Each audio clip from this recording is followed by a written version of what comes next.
Praise the Lord, children. Today we are going to see about Genesis chapter 28. In this case, here in the life of Jacob, he is going to see a divine dream which is going to change his life entirely. In our life also, as a Christian, we are living, maybe you are a born Christian, but in your way of living, one day you encounter with the Lord personally. That is going to change you totally. I'm not telling that you are not changed. You are changing on the process. But once you encounter Lord God Jesus Christ personally, that is going to change your life completely. If I ask your children, you also say that, yes, you have encountered Jesus personally. When will you encounter Jesus personally? When we are with great familiarities, when we are living very happily, when we have everything in our life, we cannot encounter with God such a personal way because we have everything in our life. But when life seems totally changed, when you see you are going to be alone away from the parents, when you see the circumstances totally changed, when you see that you cannot do anything beyond that, or when you see that your entire life is full of darkness, when you don't know what to do after that, all these things are coming attacking you. At that time, Jesus never leave you alone. At that time, he come and encounter you personally. That's what happened in the life of Jacob. Let us see that today from the Genesis chapter 28. So keep it in your hand, Genesis chapter 28. Now I will share the screen so you can understand what I'm going to teach you. Okay. Okay. Thank you. Thank you. Okay. Oh, okay. Okay, thank you. So today, this is a topic for this Genesis chapter 28, the role of dreams. The role of dreams, Genesis chapter 28. Let us go to the key verse. Here in this key verse, I'm going to read from Genesis chapter 28, 12 to 13. He means who? Jacob. Jacob had a dream in which he saw a stairway. Stairway is nothing but a ladder resting on the earth, with its top reaching to the heaven, and the angels of God were ascending and descending on it. You know, children, most of the time, you also see the dream, isn't it? That dream, you may forget it. Even if you get up in the morning, even if you want to remember it, you never remember it. You may forget it. But in the case of Jacob, this is not actually a dream. This is a divine vision from God. God is going to talk to Jacob. He's alone there. He's away from the parent. This is the first time he is away from the parents. He is alone. There is no place to sleep. He's sleeping on the floor, and he keeping a stone as a pillow, and he's hungry also. Nobody is there to feed him, and he has to go a long way to reach his uncle's house. So it became so nighttime you cannot travel, so he's sleeping in the middle of the forest, alone, full of darkness. At that time he saw a dream. In the same dream he saw a ladder resting on the earth, with its top reaching to the heaven. But in natural ladder, nobody can reach the heaven through the ladder. But in the divine vision and the dream, he's seeing a ladder reaching to the heaven. One end is on the earth, other end is on the heaven, and the angel of God were ascending and descending on it. You know, we were using the ladder to climb up some high places. We use the ladder and come down of high places down to your normal ground level. We also use ladder. In this case, Jacob is not climbing the ladder, but who is climbing the ladder? Angel of gods were climbing and ascending and descending on it. So it was astonishing, the image of the vision. There above, then he saw above, who is standing above? There above it stood the Lord is standing. And he said, now can you see here? Jacob is seeing the Lord face to face. And the Lord said to Jacob, I am the Lord, the God of your father Abraham and the God of Isaac. I will give you and your descendant the land on which you are lying. Can you see here? Here in this case, Jacob was there, and God is telling, you are not alone. I am the God of your grandfather Abraham and your father Isaac.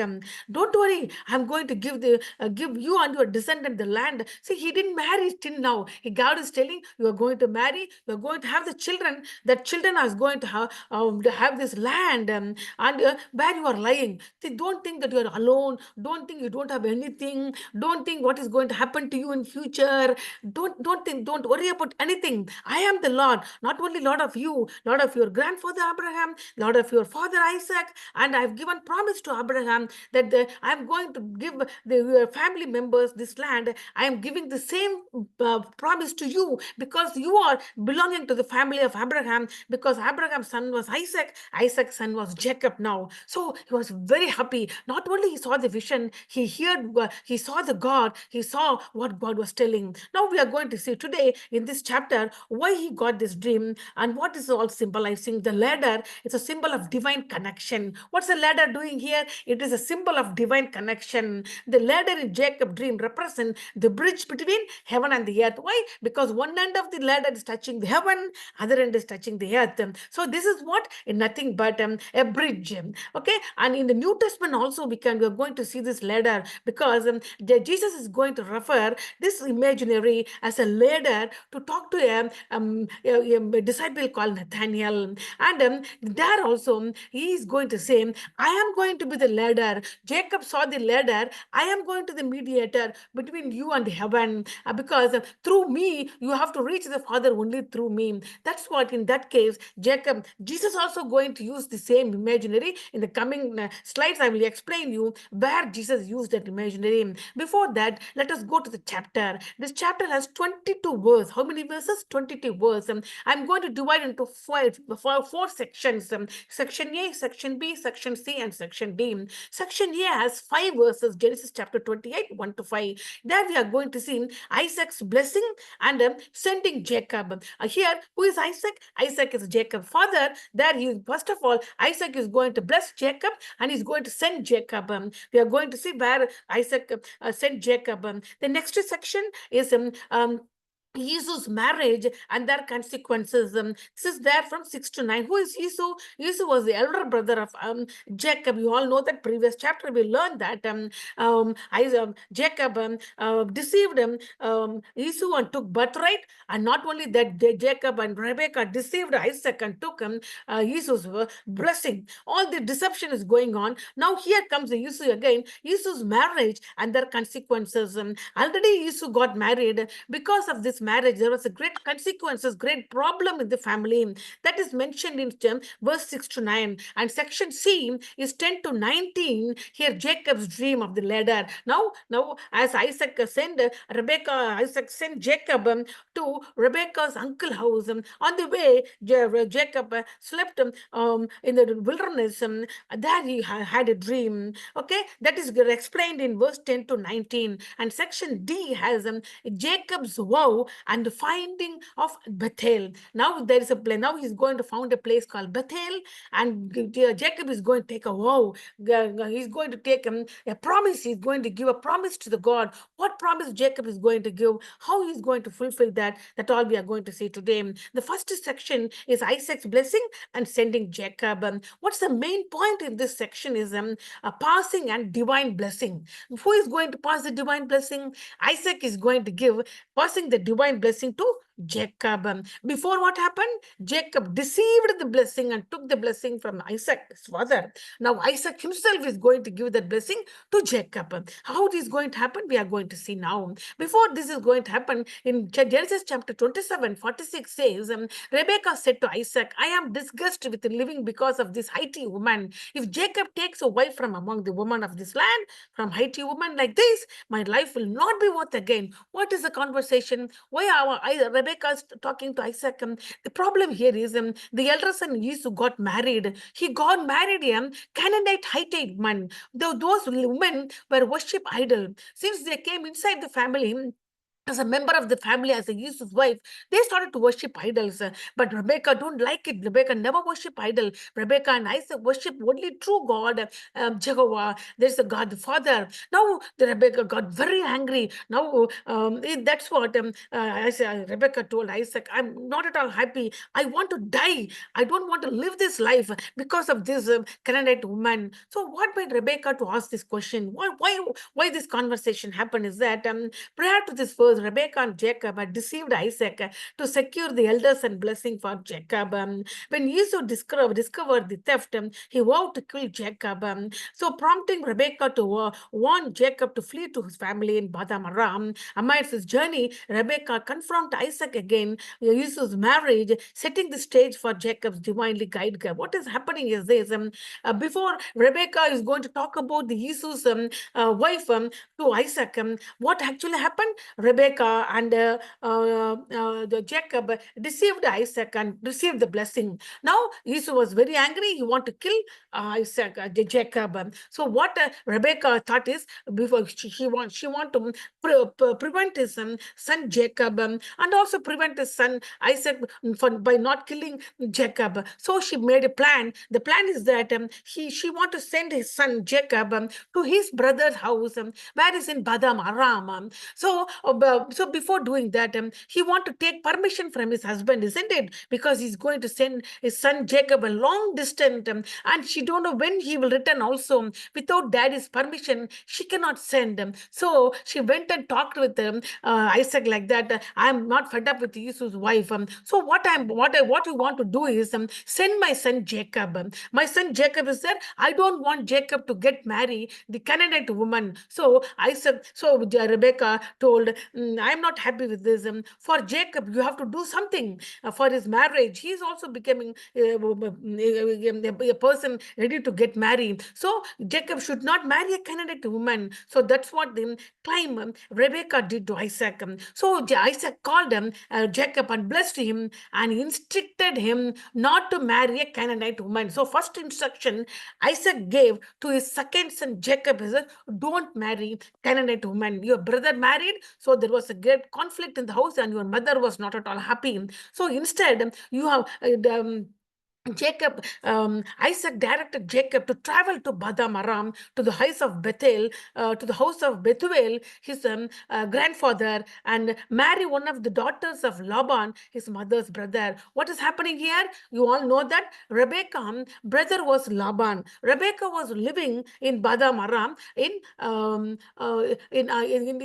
the nation called Aram. Okay, there the Rebekah's relatives are there. Rebekah's brothers daughter is also there. They are living there. Now, what Isaac is telling is that you go to your mother's brother's house, which is in Badam Aram, and from there you find a woman and marry him from that family. This instruction expresses the family's desire to marry within their relatives, avoiding the idolatry practice associated with Canaanite women. Because if you take the Canaanite woman, they started to worship idol. But if you go there and get a girl from there, they never worship idol. So that was an instruction given by Isaac to his second son Jacob. That we see in Genesis chapter 1 to 8. And then what? Then before sending Jacob to Badam Aram, Isaac started, so blessed Jacob. What blessing he gave? That is Genesis chapter 28:4. May he give you, that is God give you and your descendants the blessing given to Abraham, so that you may possess of the land where you now reside as a foreigner, the land God gave to Abraham. Again, can you see, again and again, they are telling the blessing of land.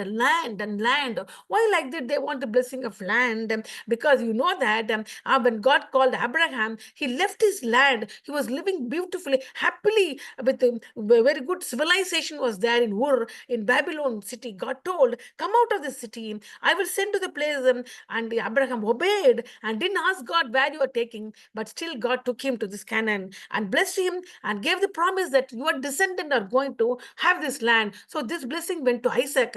Now Isaac is giving the same blessing to Jacob. Can you see here? Esau didn't get this blessing. Esau already despised his birthright, and he lost his first son blessing also. And moreover, he didn't care about his marriage life. He's a man of pleasure. He married a Canaanite woman. He didn't ask his parents.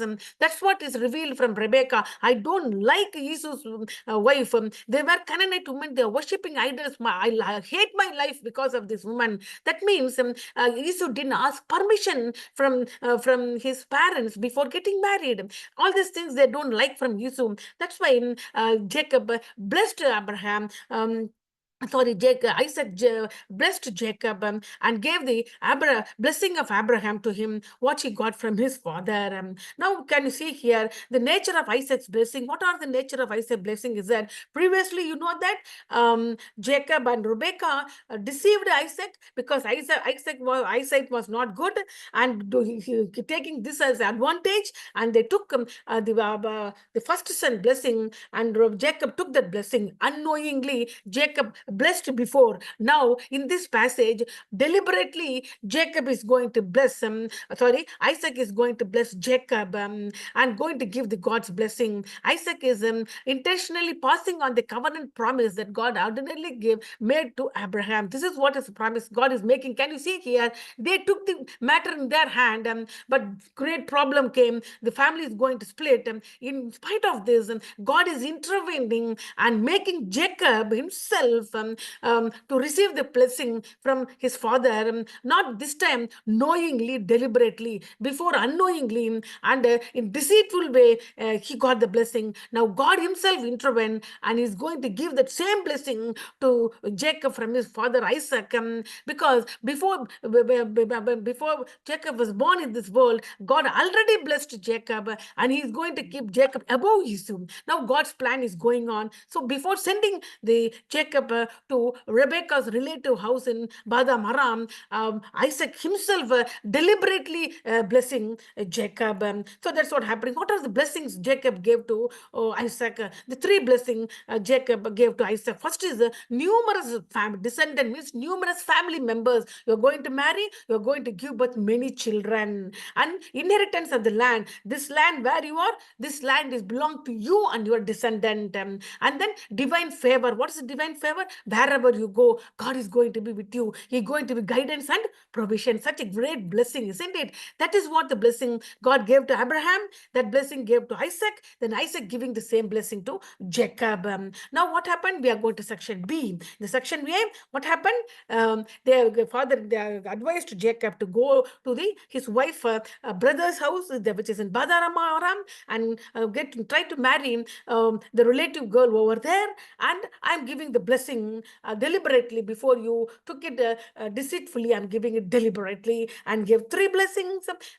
You are going to have a family, is going to have many members, and you are going to inherit this land. I'm going to give the divine, God is going to give the divine favor. Taking all this blessing, now Jacob he started his journey towards Badam Aram. Now what happened? This information, Esau got the information. He heard that from the people that your brother went to Badam Aram to get married from your mother's relative. That's what your mother and father like it.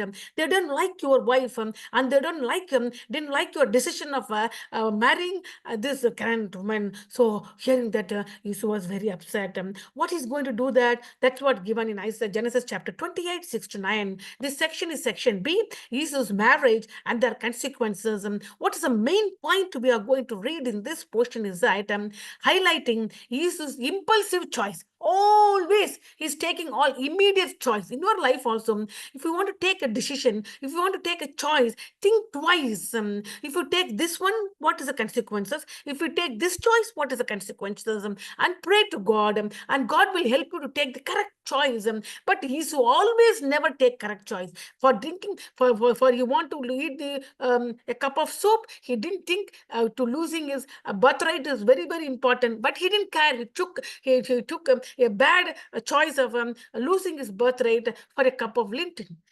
In all, again, marriage also, he married a Canaanite woman. He didn't think what are the consequences. He didn't even ask the parents. So always the same thing. Here also he's going to do another wrong choices.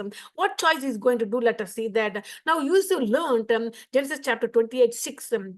Says, now you shall learn that Isaac has blessed Jacob and has sent him to Badam Aram to take a wife from there, and that when he blessed him, he commanded him, do not marry a Canaanite woman. So this one is very clear. Do not marry Canaanite woman was the instruction given by his father to his brother Jacob. That's what he came to know. Now, what's the key point here? Three things are important. Esau's observation. Esau noticed that Isaac had blessed Jacob and instructed him not to marry the Canaanite Canaanite woman, and that Jacob obeyed by going to Paddan Aram to find a wife from the relative. That's what he didn't do. His mistake is that he never consult the parent. He take the decision by himself. He never asked God. All the decisions what he's taking is wrong. Now he observed, oh, now this is what is happening. Now what is Jesus' response? Realizing that his own marriage to Canaanite women but displeasing to his father, Esau sought to align himself more closely with the family's expectation by marrying within Abraham's family. Immediately what he did, he didn't ask his parents, yes, father and mother, I did mistake of marrying Canaanite woman. I want to marry another girl. So I'm going to Abraham family. Who is another Abraham's son? Another Abraham's son is Ishmael, isn't it? Abraham gave birth Ishmael through the maid Hagar. But the spiritual son, the son which is going to receive the blessing is born from Sarah. That name was Isaac. You all know this story. Now, what Esau thought is, my mother and father didn't like Canaanite woman. I'm going to marry a Abraham family, relative family. Who are they? There's Esau's. That's not Ishmael. Ishmael family. I go to Ishmael family and find a woman, then marry. He didn't ask anything. He didn't. He took the decision immediately. He went there and married Mahalath. Who is the name of Mahalath? Mahalath. So marriage to Mahalath. Mahalath, meaning of Mahalath means weakness or sickness. Esau married Mahalath, Ismael's daughter, hoping this union could rectify his earlier choice. So I want to make my choice correct this time. But before choice is wrong. So he went and married without consulting anybody and went and married Ishmael. Who was Ishmael? Ishmael was first son of Abraham through a maid servant Hagar, not from Sarah. So Abraham sent Ishmael towards east and gave some portions and sent him towards east. Now Ishmael is not living with Isaac. He's living alone in some other place, in Seir place. There, he went to there and got married. The Ishmael's family member, whose name is Mahalath. However, the decision did not change anything. He thought that everything is going to be changed. My father is going to bless me. I'm going to get the covenant blessing. My descendants are going to acquire this land. Nothing has changed because in the inside heart, he didn't change. Only outwardly, he wanted to change. So nothing happened in his life. The mistake done is done. So what is the mistake of Esau? He did 3 mistakes. First is Esau attempt to correct past mistake through external action. In your life also, if you do any mistake, yes, we are human people, we can do mistakes, isn't it? If you do the mistake, immediately in your heart you have to repent, then take the action. Here, this Esau didn't change his heart. If he might have changed his heart, he went to his parent, might have asked, this time shall we go and marry Ishmael's daughter, Ishmael's relative, because they're also not worshipping Jehovah God. So here also he is doing mistake. So through external action. Next is Esau's motivation was to gain the father's approval. He want father's approval. He want the blessing for the father, but neglected to seek God's approval. In our life also, don't try to take choices to please your parents. Yes, pleasing the parents is very important. Before that, pleasing the God is very, very important. So before taking any decision, you have to seek God's approval and then attempting to rectify past mistakes through our own means. He want to rectify by his own action without seeking God's direction can lead to further complication. Further complication. Now again he is going towards the Ishmael's family. So he is not even getting the covenant, and now he is going with Ishmael's family. Another 2 type of problem he is going to acquire. In future, we can see what all the problems he is going to face, but what the choice Esau did is totally wrong. So this is about section B. Now section C, we are going to see now Jacob left the house and moving and walked towards Paddan Aram. And during that journey, he is going to receive a dream of ladder, which is a vision from God. So that we are going to see in section C, verse 10 to 17. What's the main point? A divine human encounter. God is going to encounter means what? Reaching out, seeing the encounter means there is a problem. God is going to take that problem in his hand. So this we call it as a divine means God, human means human. There is going to be a great encounter. There is going to be great meeting place is going to happen in this dream. Let us see that now. Jacob journey and the dream. First of all, let us see first what is Jacob's journey. That is there in Genesis chapter 28, 10 to 12. I read 10 to 12. Jacob left Beersheba and set out for Haran. I want to show the map to you. Where is the map? I'll teach you. This is a map. Can you see here? Where is Beersheba? Beersheba is here. Can you see here? Beersheba is here. From here, Jacob traveled towards where? Badam Haram. Here, he has to travel long distance, which is in Syria. He has to go here, Badam Haram. From here, he has to move towards here. Such a long distance. It might take 3 weeks, at least 3 weeks, for him to travel, walking only. He didn't took any donkey or something. He walked long distance. It might have taken at least 2 weeks, 2 to 3 weeks. If he ran or if he walked fast, it might have taken 2 weeks. If he's walking slowly, it might have taken 3 weeks. So we take it as a 2 to 3 weeks time. And Jacob is walking towards Badam Haram. Here it is Syria. We call it as a Aram, Badam Aram. Okay, I will show the another map also. So here he started from here. This is Beersheba. From there he moved. That is 740 kilometers. What is the distance between Beersheba and Badam Aram? It is 750 kilometers. Can you walk that? Jacob is walking such a long distance.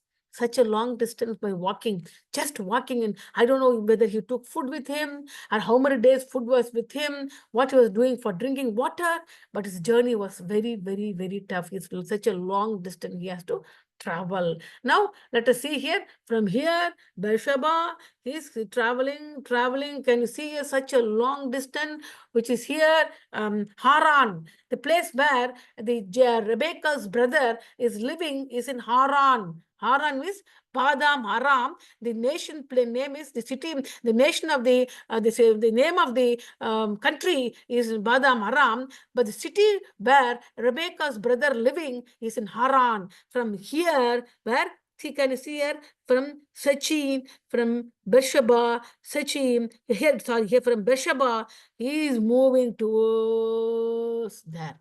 He reached Haran. After 20 years, Jacob came out of Haran and distance traveled, and he went first to Peniel, then he went to Succoth.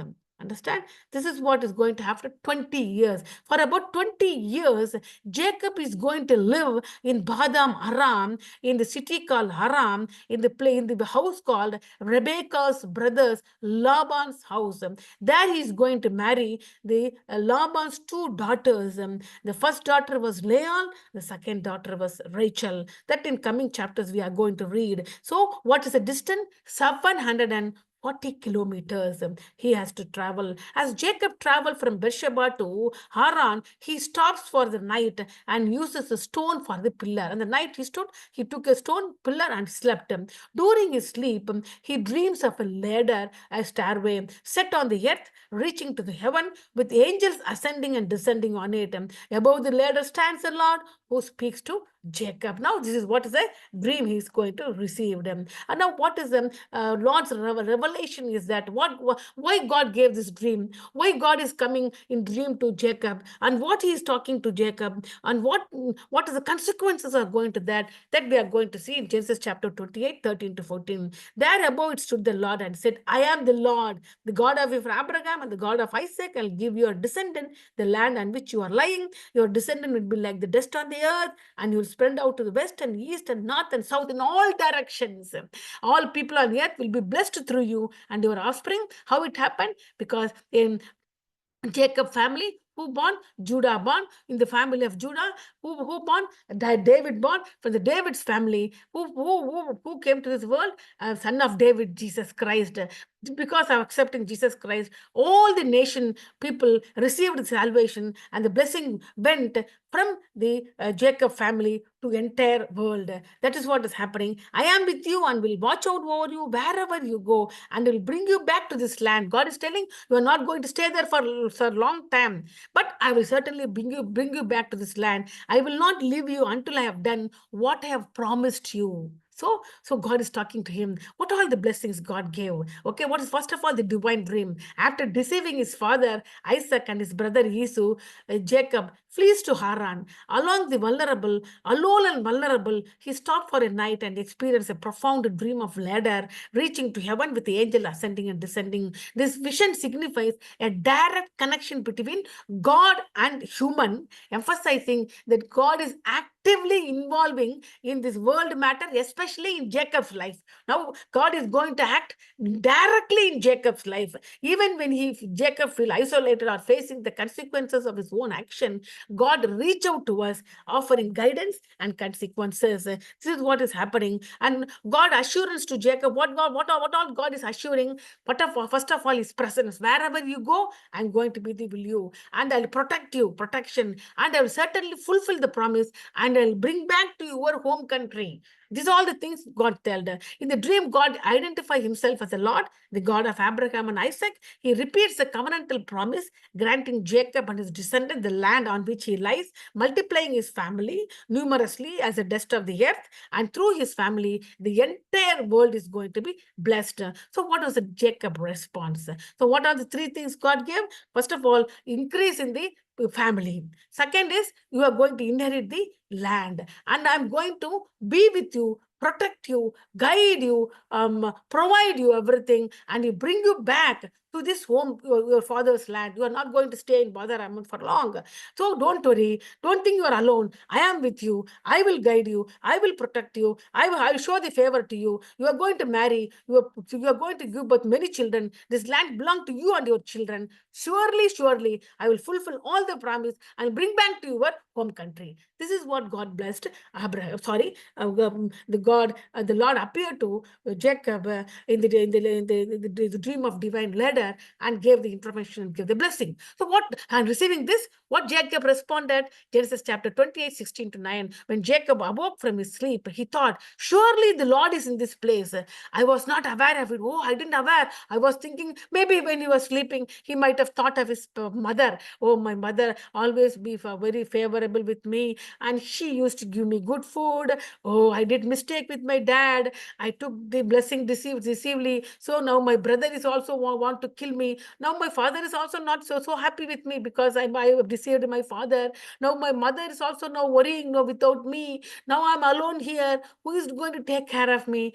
Like this, he was thinking. Maybe he was crying. But after seeing this vision, he's telling, I'm not aware of it. I was crying, but here God is here in this place. Oh, such a great thing he found out. He was afraid and said, how awesome is this place? Oh, I'm afraid. This is none other than the house of God. This is a gate of heaven because the ladder touches the heaven. So he said, place is called gate of heaven, house of God. Early the next morning, Jacob took the stone he had placed under his head and set it up as a pillar and poured oil on top of it. He called that place Bethel. Though the city used to be called Luz. Before, this city is actually called Luz, but he changed the name of the city and called us Bethel. Bethel means what? House of God, which is nothing but the place where God intervened with Jacob. So he was very happy, and at the same time, he has a reverence to God. So what is this happening now? Naming the place. Upon awakening, Jacob realized the significance of the place, exclaimed, surely Lord in this place. And he called this place Bethel, means house of God. And also he set up a pillar. Why he set up a pillar? Why he set up the pillar? Why he poured oil on it? He can just say, oh, change the name and go. No, but what he did, he set up a pillar.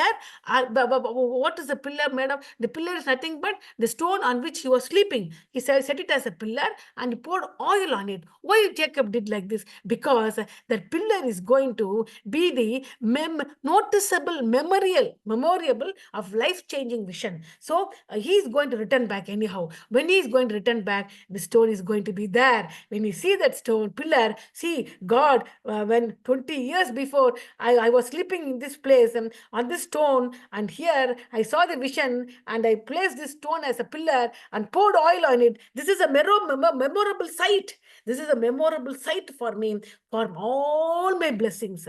That's why he poured the oil. He poured the oil because in those days, to pouring the oil is set apart for God, set that place for the God's purpose, because that place he saw the divine God intervention. That place is called house of God, but that place is called a gate of heaven. So this place is set apart for God. That's why he poured oil on the pillar. So this is over. Now what is going to do is got that section D. Now on section D, we are going to see Jacob's vow after erecting as a stone as a pillar, pouring oil on the pillar, setting apart that place and the pillar and everything for God. And he's going to take a promise to the God, vow to go vow, and then he's going to worship him. What is the main point we are going to hear?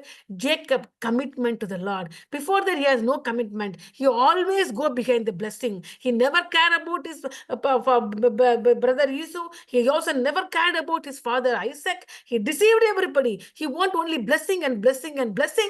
So he can do anything he want to get the blessing. He has no commitment to God. Now we can see the commitment of Jacob to the Lord. Now he's coming into the commitment. Can you see here? If we do mistake also, God never leave us. He lead us in such a way to come out of this problem and also change our attitude. Now Jacob's attitude is completely going to change. How he's going to make a commitment, that we are going to see. Then Jacob made a vow saying, if God will be with me and will watch over me on this journey I am taking, and give me food to eat and clothes to wear. Can you see here what he was worrying? Who is going to give me food? If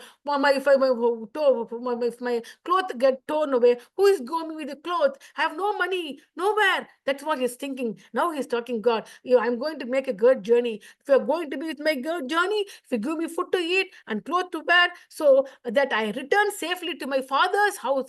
I don't want to stay in Badam Aram. I want to be with my father. I want to be with my mother. So when I return to my father home, then the Lord, you will be with my God. You have to bring back to my father house. Then only you are my God. And the stone that I have set up as a pillar will be the God's house. And of all that you give me, and I will give you a tenth. And then now he's telling that, okay, you are going, you should be with me, you should give me food, you should give me clothing, and I should not stay there for a long time. I have to return back. Until that, you should be with me. And if you do all this thing, I will give a portion of my blessing to you. A portion of my blessing to you, I'll give it to God. That was the commitment Jacob did to the God of Jehovah. So what was Jacob's commitment? Three things. One is the Lord will be his God. Now you are my God. Second, the stone he set up will become God's house. This became a God's house. Third one, he will give a tenth, means a portion of all that God gives him. If I go there, you will bless me with more cattle, more food, more and more. I will give a portion of that to you. That's what the commitment. Who did it? Jacob did it. And now, how Jacob fulfilled this vow in the Bible, it is not written that how Jacob fulfilled the law immediately, because he had nothing in his hand. He is also sojourner. He is going to the Laban's house. There he has to work. There he has to earn. There he has to marry. Then only he can do anything, isn't it? Now he cannot do anything. So now he is going to earn there. While after earning, he is going to marry two girls. There he is going to give birth to 12 children. Of the 12 children, the 10th son's name is Levi. 10th son name is Levi. And that Levi, he is going to set apart Levi to the God. That Levi people are going to do all the works of the Lord. They never cultivate. They never take care of the.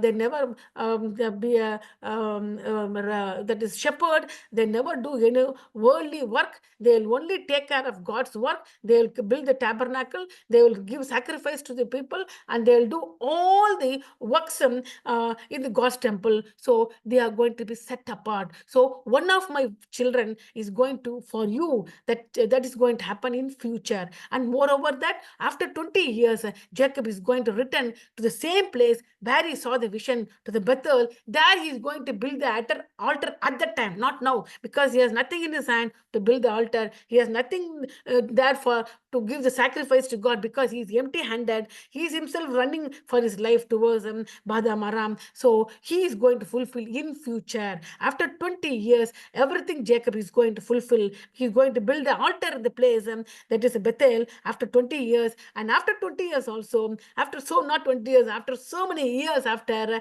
Levi is going to be set apart for God's work. Levi is a 10th son of Jacob. He's going to marry two women in Laban's house.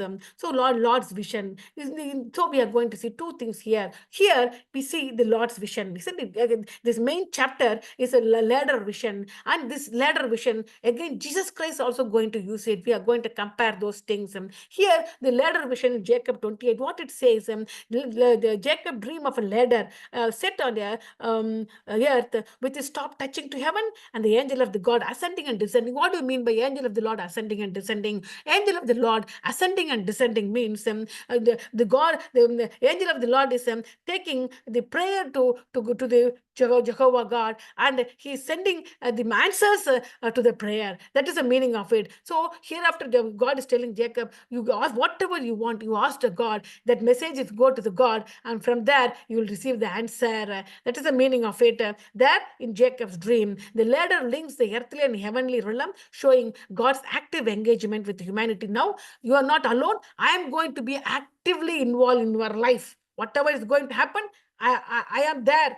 I am in control of everything. And then not only he's again reaffirming the promise. What all the promise I gave to Abraham, to your father Isaac, that is belong to you. And not only telling you are not alone, don't fearful, God is with you. I am with you. Fourth one, and then Jacob named the place Bethel, and he set apart that place as a God's house. That's what happened here in Genesis chapter 28. But in John chapter 1, Jesus Christ used the same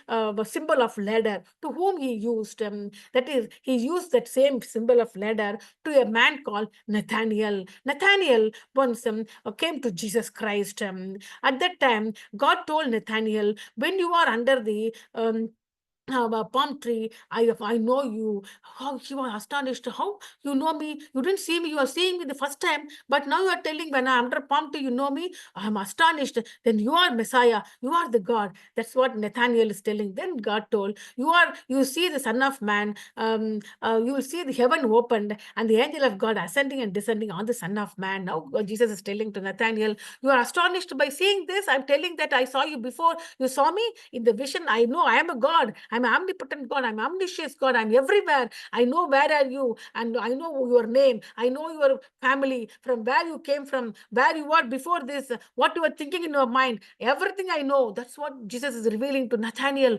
Nathaniel was shocked. Oh, you are Messiah. You are the King.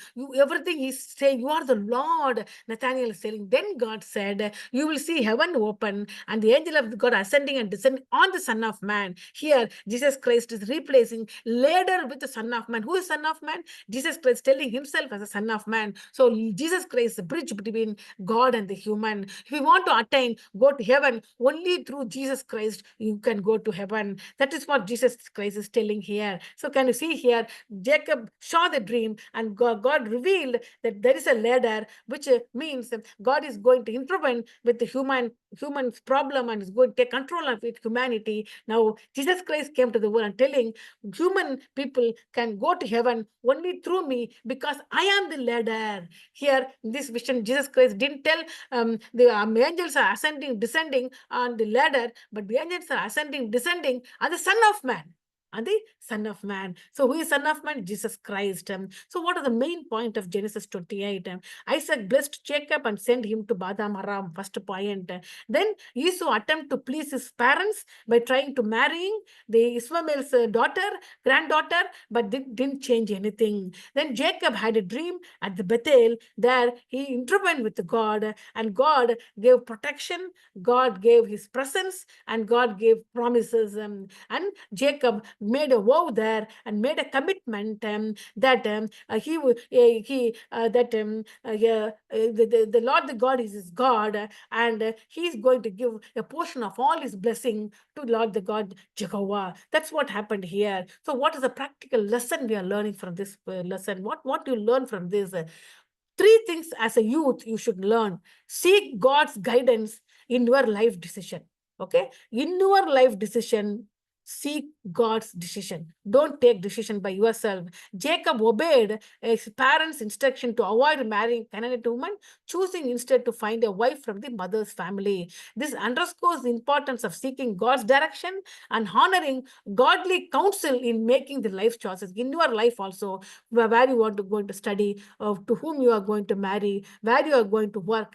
Every actions, if you are going to take guidance from God, first of all. Godly counsel is needed. God's direction is important. That is what Jacob did. God's presence in time of uncertainty.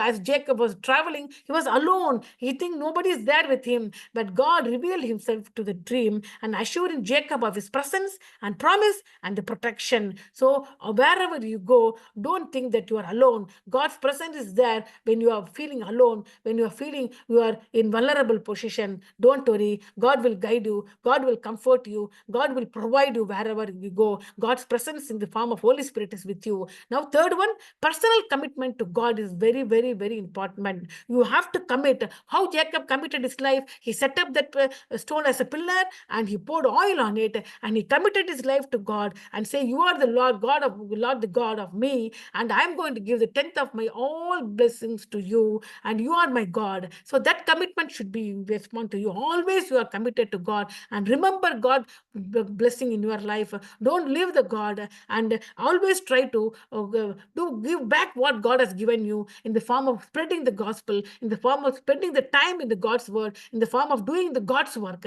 All these are commitment in your life. Let you do, my children. Certainly you will do it.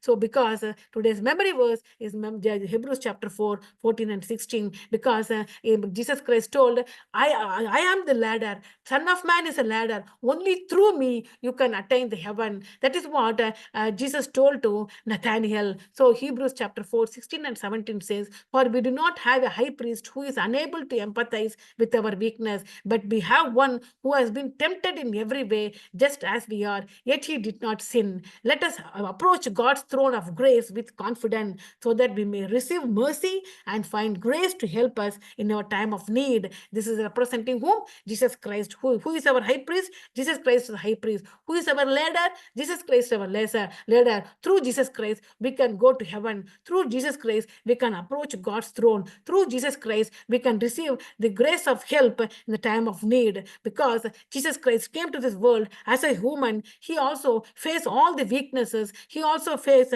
all the problems what we faced in this world. He also faced all the temptation what we faced, but he didn't do any sin. He took our sin for in our place. So if you want to attain the heaven, if you want to go to heaven, if you want to attain and see the Lord God the Father, you have to do only through Jesus Christ, because Jesus is the ladder, Jesus is the Messiah. Through him, we can see the God's throne. Thank you, children. Thank you for attending. God bless you all. Amen. Thank you. Thank you.